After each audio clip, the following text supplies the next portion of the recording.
Voici ce qui est arrivé à N'Golo Kanté pour qu'il devienne le footballeur le plus humble du monde, et la condition qui l'empêche d'utiliser sa fortune pour son bien-être personnel. Né à Paris en 1991, N'Golo Kanté grandit dans un quartier modeste de Rueil-Malmaison, au sein d'une grande famille d'immigrés maliens. Dès son plus jeune âge, il développe une passion inébranlable pour le football et se distingue par sa rapidité et son endurance sur les terrains de banlieue. Il débute sa carrière professionnelle à l'US Boulogne avant de rejoindre Caen, où ses performances défensives remarquables lui ouvrent les portes de la Ligue 1. Son transfert à Leicester City en 2015 marque le début d'une ascension fulgurante, contribuant activement à la victoire historique du club en Premier League. En 2016, il est recruté par Chelsea pour environ 32 millions de livres, où il s'impose rapidement comme le pilier du milieu de terrain et remporte de nombreux titres. Ses exploits sur le terrain, couronnés par la conquête de la Ligue des Champions en 2021, lui permettent d'amasser une fortune personnelle estimée à plusieurs dizaines de millions d'euros.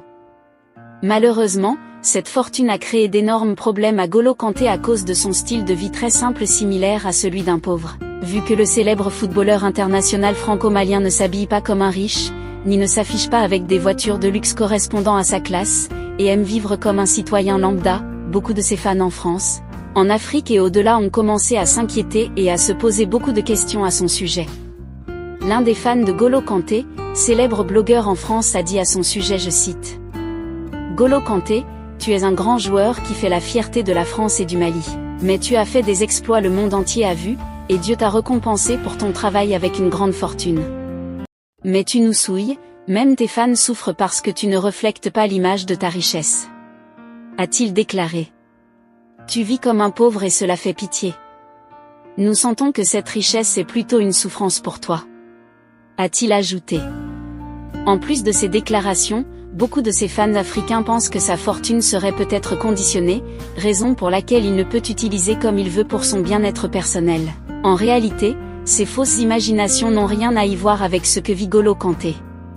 Bien que le célèbre footballeur franco-malien a un style de vie simple, cela s'explique par ses origines de famille pauvre, sa religion et son rattachement à sa culture africaine. N'Golo Kanté aime utiliser sa fortune pour aider les plus démunis, les orphelins et les communautés pauvres en leur offrant les petits services sociaux de base.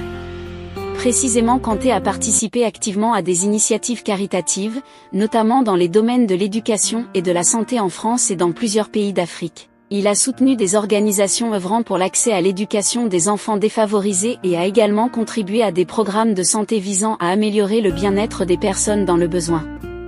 Donc en réalité, le célèbre footballeur N'Golo Kanté a laissé la voie de l'orgueil pour choisir la voie d'humilité et de l'honneur.